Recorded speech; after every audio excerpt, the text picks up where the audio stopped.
Hay una sensación que creo que casi todo el mundo conoce, la de tener la mente llena de ruido. Uf, sí, Como si tuvieras 10 pestañas abiertas en el navegador del cerebro y todas estuvieran reproduciendo algo a la vez. Es caótico. totalmente. Y te lleva a pensar en algo que parece una contradicción.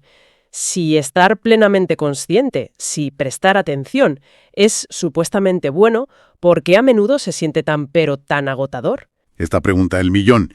Y los materiales que vamos a analizar hoy proponen una respuesta muy original, mezclando neurociencia de vanguardia con ideas casi filosóficas. La propuesta central es que podemos organizar la mente con un sistema, una especie de método que ellos llaman unidades de placer. Unidades de placer. Suena bien. Nuestra misión entonces es entender qué es exactamente este sistema, por qué la conciencia nos deja sin batería y, lo más intrigante, si de verdad es posible diseñar nuestro propio bienestar mental como si fuéramos ingenieras. Exacto. Y la idea de partida en estos textos es que nuestra mente tiene, por así decirlo, dos modos que están constantemente peleándose. O sea que la primera pregunta es casi obligada. ¿Qué es esta batalla interna que tenemos montada en la cabeza? Exacto. Todo empieza ahí. Imagina que tu cerebro tiene dos sistemas operativos. Por un lado, tienes el piloto automático. Ajá. En neurociencia lo llaman la red neuronal por defecto. Es lo que se activa cuando conduces por una ruta que conoces de memoria y de repente llegas a tu destino sin recordar bien el camino. Me ha pasado 1000 veces, claro. Es la mente dimargando, saltando de un recuerdo a una preocupación, a una idea, sin que tú hagas nada. Funciona en segundo plano y, esto es clave, apenas gasta energía. Es el modo de bajo consumo del cerebro. El modo ahorro de energía. Y por lo que entiendo, el otro modo sería el de alto rendimiento. Justo. Esa es la red ejecutiva. Este es el modo manual, el consciente. Es la que usas cuando te concentras para resolver un problema, cuando escuchas atentamente a alguien. O cuando intentas meditar, supongo. Eso es. Implica dirigir la atención de forma deliberada. Y sí, es el modo de alto rendimiento, porque consume una cantidad de energía enorme. Vale, detengámonos aquí un momento, porque esto me interesa mucho. ¿Por qué es tan caro energéticamente? Intuitivamente, prestar atención no suena a que estés levantando pesas. ¿Qué está pasando ahí dentro para que el cerebro queme tanto combustible? Es que la red ejecutiva tiene un doble trabajo. Y ahí está el truco. No se trata solo de, digamos, encender la atención en un punto. Esa es la parte fácil. Vale. La tarea que consume la mayor parte de la energía es la segunda. Tiene que estar constantemente inhibiendo a la red por defecto. El piloto automático siempre quiere tomar el control, siempre intenta volver a su estado de divagación. Así que la red ejecutiva no solo tiene que acelerar, sino que tiene que estar pisando el freno al mismo tiempo para evitar que el otro sistema se cuele. O sea que no es solo apuntar con una linterna, es además tener que empujar a una multitud que intenta interponerse en el haz de luz. Visto así, sí suena agotador. Claro. ¿Y significa que estamos condenados a vivir en esta lucha mental constante? ¿No hay una forma de que colaboren en lugar de competir? Esa es la pregunta clave que intenta resolver este sistema. No se trata tanto de una lucha a muerte, sino de entrenar un músculo. El músculo de la atención. Al principio cuesta, porque la red por defecto está muy acostumbrada a acampar a sus anchas.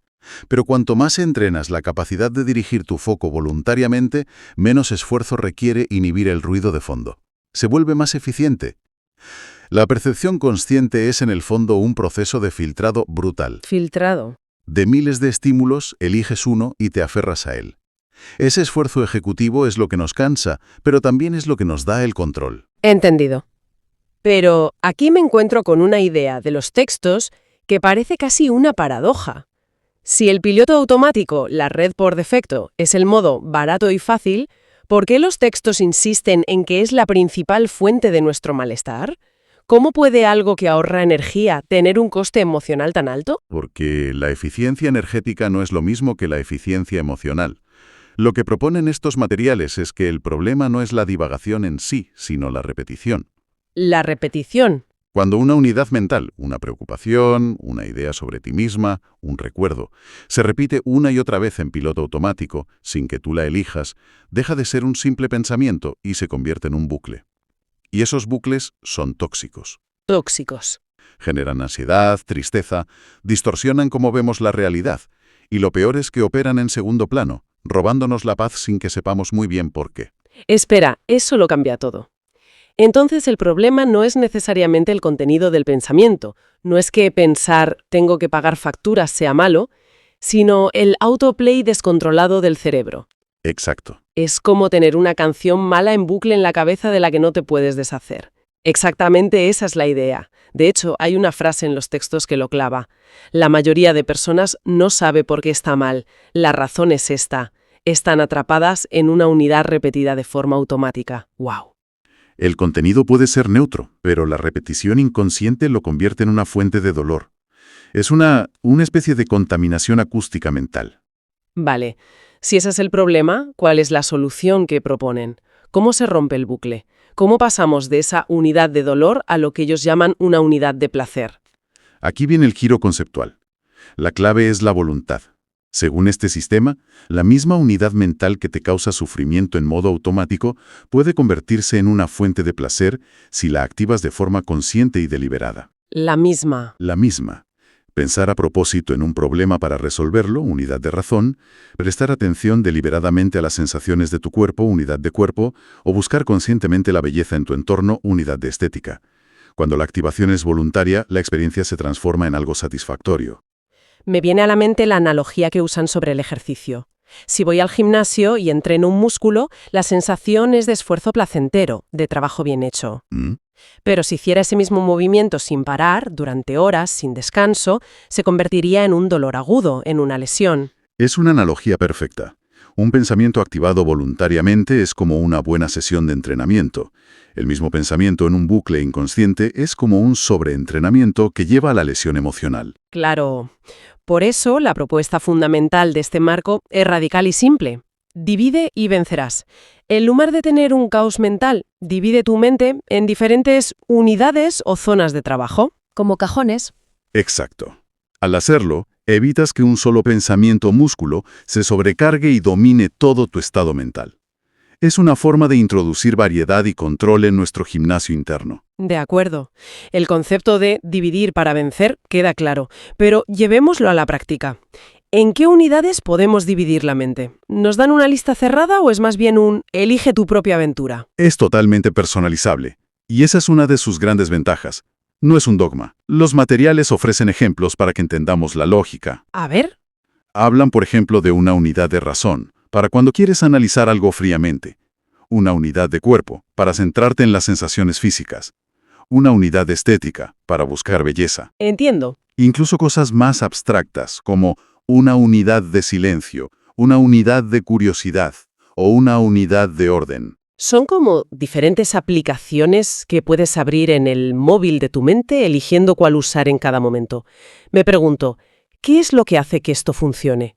¿Por qué el simple hecho de decir, ahora activo la unidad de estética, tiene algún poder? Pues funciona por varias razones que están interconectadas.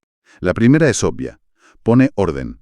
En lugar de un cajón desastre donde todo está mezclado, cada pensamiento tiene su lugar. Vale. La segunda, y esto conecta con el principio, es que inhibe el piloto automático de forma casi mágica. Ah, claro. Darle a tu red ejecutiva una orden clara y simple como ahora busca patrones y colores bonitos es una tarea tan concreta que no deja espacio para la divagación. La red por defecto sencillamente se queda sin sitio. Tiene todo el sentido. Y la tercera es que al cambiar voluntariamente de una unidad a otra, estás haciendo exactamente lo que decíamos antes, entrenar el músculo de la atención, hacerlo más flexible y fuerte. Esto es fascinante. Pasamos de una mente agotada a una especie de panel de control con el que podemos gestionar nuestro estado interno. Pero los textos no se quedan ahí, se ponen aún más ambiciosos y hablan de algo llamado ingeniería del éxtasis. Sinceramente, suena a título de libro de ciencia ficción. ¿A qué se refieren con algo tan grandilocuente? Suena grandilocuente, sí, pero tiene una base neurocientífica sorprendentemente sólida. Para entenderlo, tenemos que hablar de una de las teorías más importantes sobre el cerebro hoy en día, el procesamiento predictivo. Procesamiento predictivo. Está asociada a figuras como el neurocientífico Carl Friston. Es una idea que lo cambia todo. Sugiere que tu cerebro no es una cámara que graba pasivamente la realidad. Es más bien una máquina de hacer predicciones. Una máquina de predecir. Sí. Lo que tú y yo experimentamos como realidad Es en gran medida la mejor suposición que hace nuestro cerebro sobre lo que hay ahí fuera, segundo a segundo. A ver si lo pillo. ¿Quieres decir que mi cerebro es menos un fotógrafo y más un futurólogo que está todo el rato intentando adivinar qué va a pasar a continuación? Exactamente. Y el sufrimiento, la ansiedad, la tensión, según esta teoría, surgen de los errores de predicción. Es el término técnico para cuando la realidad no coincide con la predicción de tu cerebro. Ajá. Esa discrepancia, esa sorpresa, es lo que genera malestar. Ah, creo que tengo una analogía para eso. Es como cuando bajas una escalera y crees que hay un escalón más, pero no lo hay. Ese instante de pánico, esa sacudida desagradable en todo el cuerpo, eso sería un error de predicción. Ese es el ejemplo perfecto. Esa sacudida es un error de predicción masivo a nivel motor. Ahora, traslada esa misma sensación de algo no cuadra al plano emocional o mental. La ansiedad es, en esencia, el cerebro prediciendo una amenaza que no sabe cuándo se va a materializar. El error es constante. Vale, entendido. ¿Y cómo demonios encajan las unidades de placer en este modelo predictivo? ¿Cómo ayudan a que el cerebro se equivoque menos? Aquí está la conexión. Cada unidad de placer funciona como un manual de instrucciones para la máquina de predecir. Le das una orden. Le das una orden. Al activar una unidad, estás ajustando el tipo de predicciones que quieres que haga tu cerebro.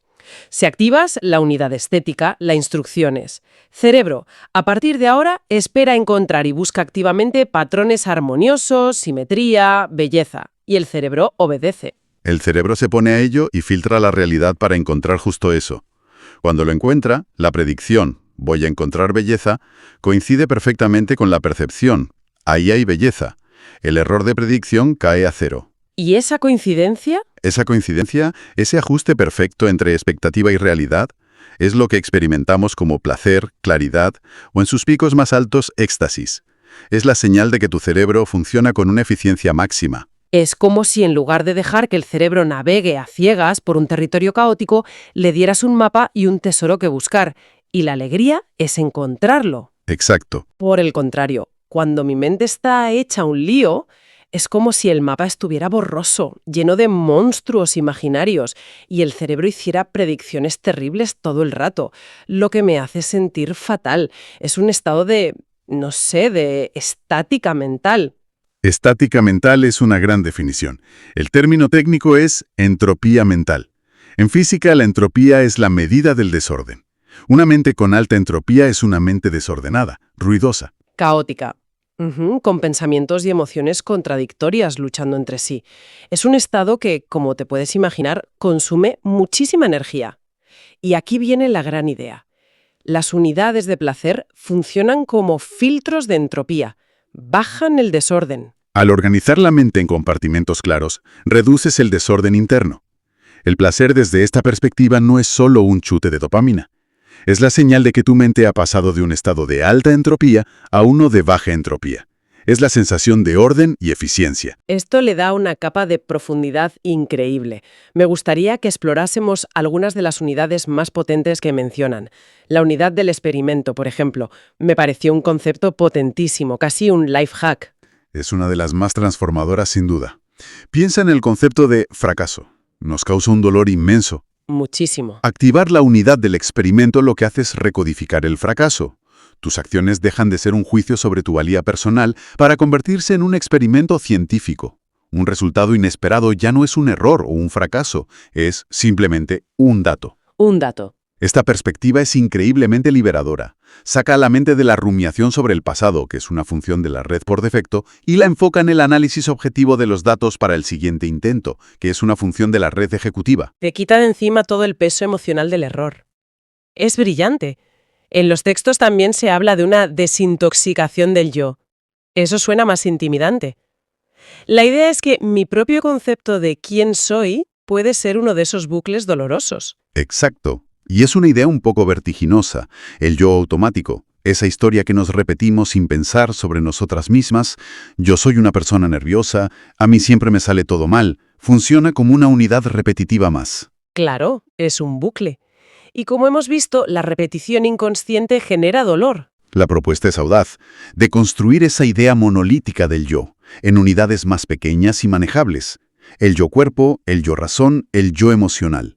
Al separarlos, puedes observar esas narrativas automáticas sin identificarte con ellas, apagar las que te hacen daño y potenciar de forma consciente las que te dan bienestar y fortaleza. Ha sido un viaje impresionante. Cubierto una caja de herramientas para organizarla, las unidades de placer, y hemos acabado entendiendo el bienestar como un estado de baja entropía y predicciones acertadas. Un estado que al parecer podemos diseñar nosotras mismas. Y para cerrar el círculo, los textos mencionan un último principio, el de mínima fricción. Sugieren que los placeres más estables y profundos son los internos, los que generas en unidades como la de razón o la de silencio. ¿Por qué? Porque no dependen del mundo exterior, que, por definición, es incontrolable, impredecible y una fuente constante de errores de predicción. El objetivo final no es solo sentirse bien, es alcanzar lo que llaman una conciencia resonante. Dejar de ser una marioneta de tus estados internos para convertirte en la arquitecta de tu propia mente. En definitiva, si lo resumo, la gran idea es que nuestra mente no es una cosa fija, sino un laboratorio o un gimnasio. Y con las herramientas adecuadas, como estas unidades de placer, podemos entrenarla para bajar el volumen del ruido, aumentar la claridad y generar bienestar de forma deliberada. Casi como si fuéramos ingenieras de nuestra propia conciencia. Esto nos deja con una última pregunta fascinante para reflexionar. Hemos pasado todo este tiempo hablando de cómo activar unidades para dirigir la mente. Pero los textos también mencionan el concepto taoísta de no acción, o Wu Wei, y lo asimilan a una unidad de vacío o de observador puro. En informática, a veces el estado más eficiente de un procesador no es el trabajo constante, sino el reposo. Así que la pregunta sería esta: ¿y si la unidad más poderosa para organizar la mente no fuera una de acción, sino una de quietud absoluta? ¿Qué pasaría si el mayor placer no se encontrara en dirigir el pensamiento, sino en convertirnos en el espacio silencioso en el que los pensamientos simplemente aparecen y desaparecen, sin aferrarnos a ninguno? Casi un crimen cultural, diría yo. Suena un poco dramático, pero la verdad es que tiene todos los elementos. Totalmente. A ver, tenemos a la figura de Demócrito de Abdera, uno de los pensadores más prolíficos de la antigüedad. Sin duda. Autor de más de 70 libros, 70, sobre física, ética, matemáticas, música, una auténtica enciclopedia andante. Una barbaridad, sí. Y ahora el misterio. De toda esa obra monumental, no sobrevive ni un solo texto completo. Ni uno. Cero. Todo se ha desvanecido. Pero mientras tanto, de su gran rival intelectual, de Platón, ¿De él lo tenemos todo? todo, hasta la última coma. Y lo que sugieren los textos que manejamos es que esto, no fue un simple accidente, no fue un incendio o mala suerte. No, Fue una elección, casi una sentencia. Y lo que vamos a explorar hoy es por qué una civilización entera, la nuestra, parece que escogió deliberadamente el camino de Platón. el del dolor con propósito. Exacto, el de la lucha. Y descartó la filosofía del equilibrio, de la serenidad de Demócrito. Es que es la historia de una guerra silenciosa por el alma de Occidente. Y es una guerra cuyas consecuencias, como dices, vivimos a diario. Así que, para entenderlo bien, vayamos al origen del conflicto. ¿Cuál era el campo de batalla entre estos dos titanes? Porque todo empieza con una pregunta muy simple. ¿Qué es la verdad? ¿Y dónde la encontramos? Pues ahí está el abismo, nunca mejor dicho. Demócrito nos da una respuesta que en su época debió de sonar a blasfemia, y hoy sigue siendo radical. ¿Cuál es esa respuesta? Su famosa frase, que nos ha llegado en fragmentos, lo resume todo. En realidad, no sabemos nada, pues la verdad está en el abismo. Uf. Fíjate qué declaración. No dice, la verdad está oculta o es difícil. No. Dice que está en un abismo. Un lugar profundo, inaccesible para nuestros sentidos. Es una humildad casi, no sé, casi brutal. O sea, nos está diciendo, confiad poco en lo que veis, oís o tocáis. Totalmente. Para él, el universo es solo dos cosas: átomos y vacío. Punto. Nada más. Nada más. No hay un plan divino, no hay un propósito cósmico, y lo que percibimos, los colores, los sabores, no son reales en sí mismos. Son, y esta es su palabra, convenciones. Convenciones. Sí, interpretaciones que nuestro cerebro construye a partir del choque de los átomos. La realidad última, la del abismo, es incolora, inodora, silenciosa. Es una visión que en el fondo nos deja huérfanos. Huérfanos en un cosmos mecánico e indiferente. Entiendo. Nos quita todas las muletas, por así decirlo. Y claro, me imagino a Platón escuchando esto y debió de parecerle una locura. Una rendición. Claro, para él, buscar la verdad en la materia, en los átomos, era buscar en el lugar equivocado, ¿no? Exacto.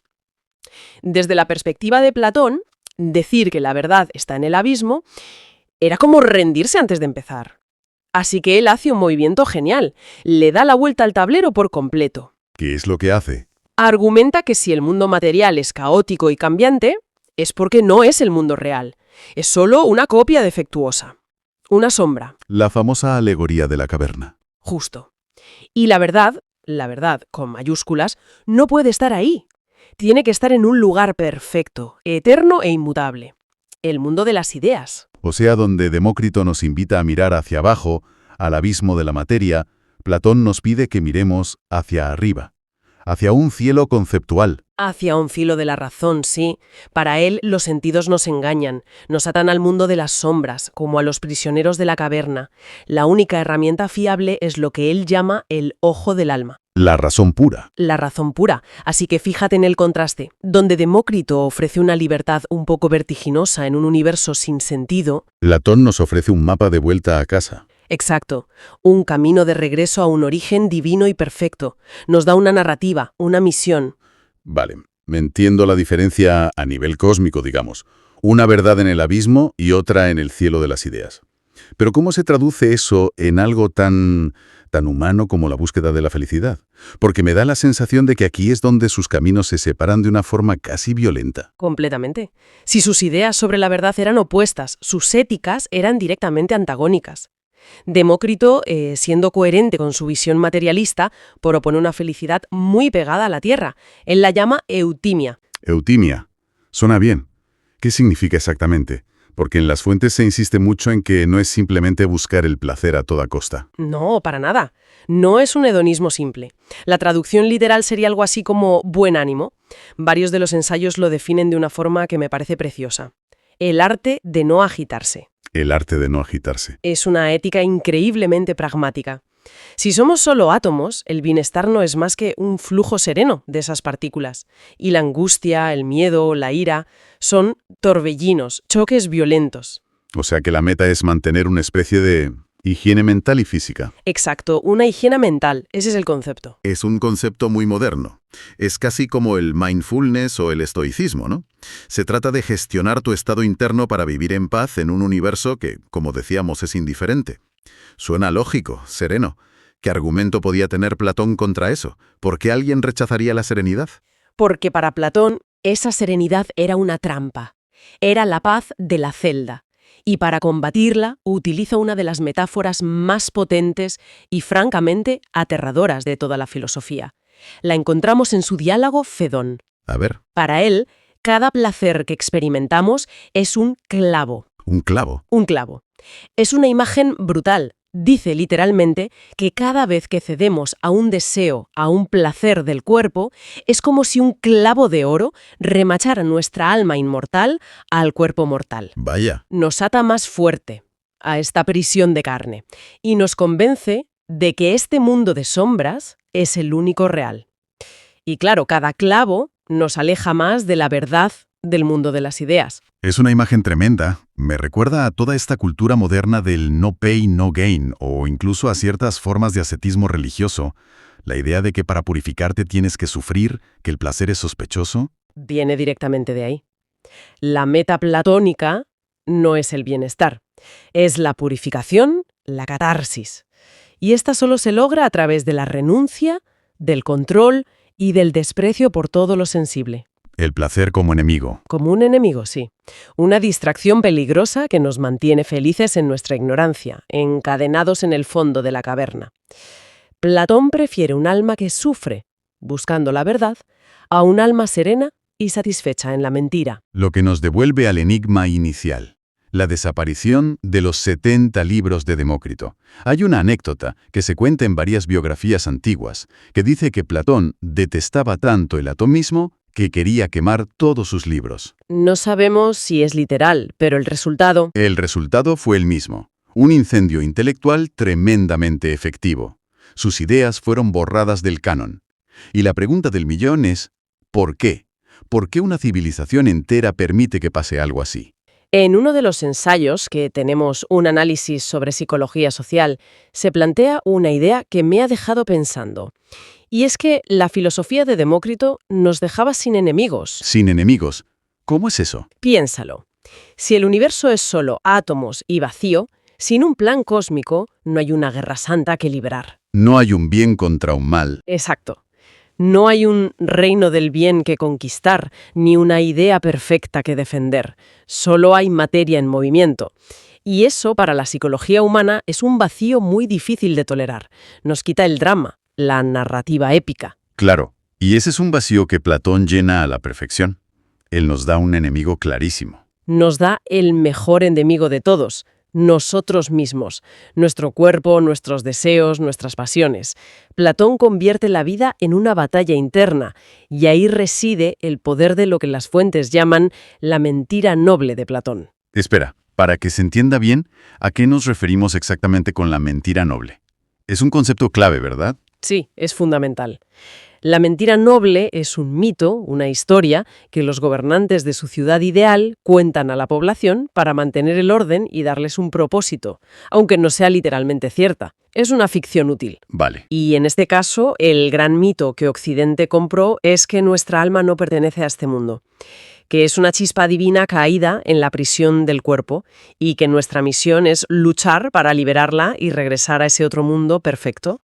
Y al parecer, como especie, preferimos un dolor con ese tipo de significado a un placer en el vacío. Parece que sí. La filosofía de Platón crea un drama cósmico y, sobre todo, crea una jerarquía.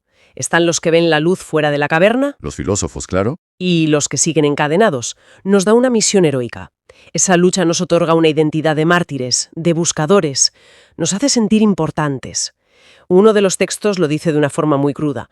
El ser humano tiene más miedo al silencio que al dolor. El miedo al silencio de un universo que no nos habla. Tiene todo el sentido. Entonces elegimos la verdad de Platón porque, aunque nos exige sufrimiento, nos ofrece esperanza, trascendencia y un papel protagonista. Mientras que Demócrito nos ofrecía libertad y serenidad, pero a cambio de aceptar nuestra finitud y, en cierto modo, nuestra insignificancia cósmica. Y entre un drama heroico y una comedia tranquila, parece que elegimos el drama. Y aquí llega la gran ironía de toda esta historia. Porque avanzamos miles de años, dejamos atrás a los griegos, y de repente la ciencia moderna empieza a explorar el universo y ¿con qué se encuentra? Se encuentra con Demócrito esperándole a la vuelta de la esquina. Es increíble. La física cuántica nos describe una realidad hecha de partículas y vacío, donde la solidez es una ilusión. La neurociencia nos confirma que lo que percibimos, colores, sonidos, es una construcción, una convención de nuestro cerebro. O sea que la ciencia del siglo XXI... Es el triunfo póstumo de Demócrito. Aceptamos a nivel científico y tecnológico que vivimos en un universo radicalmente democritiano. Pero esto plantea una pregunta clave. ¿Significa eso que Demócrito ha ganado la guerra? Porque si miro a mi alrededor, nuestra cultura no me parece muy democritiana que digamos. Para nada. Y esa es la gran tensión, la gran esquizofrenia de nuestra época. Usamos la física de Demócrito para construir nuestros móviles, pero seguimos suspirando por la metafísica de Platón para darle sentido a la vida. ¿Es verdad? Leemos un artículo de neurociencia que dice que el amor es química. Y 5 minutos después vemos una película que nos vende el mito platónico del alma gemela, de un amor predestinado en el mundo de las ideas. O sea que, en el fondo, seguimos buscando un propósito que la materia por sí misma no parece poder darnos. Entonces, si la neurociencia nos dice que la realidad es una construcción de la mente, ¿no es eso una validación de la eutimia de Demócrito? ¿La idea de esa higiene cerebral? Totalmente. Podríamos usar ese conocimiento para cultivar la serenidad, para aceptar el mundo y encontrar la paz en él. Y, sin embargo, seguimos comprando productos, experiencias y filosofías que nos prometen una felicidad casi platónica. trascendental, definitiva. Una vuelta a un estado de perfección perdido. Seguimos prefiriendo la narrativa de la lucha, de la superación. Vivimos con esa contradicción constante. Sabemos que somos materia, pero anhelamos desesperadamente ser parte de un drama cósmico. Entonces, recapitulando el análisis de hoy, lo que vemos es que el olvido de Demócrito no fue un descuido.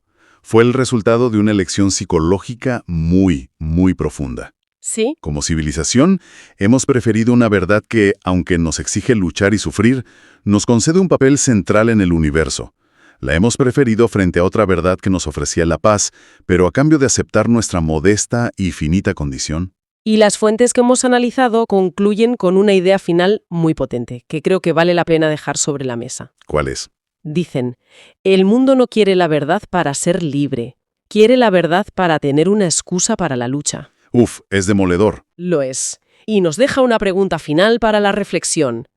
Si la ciencia actual nos confirma cada día el universo material de Demócrito, pero nuestra psicología sigue anclada en el anhelo de propósito de Platón, ¿estamos condenados a vivir para siempre en esta contradicción? Es una buena pregunta. ¿O es posible, por fin, después de más de 2 milenios, aprender a encontrar la serenidad en ese abismo que tanto hemos temido?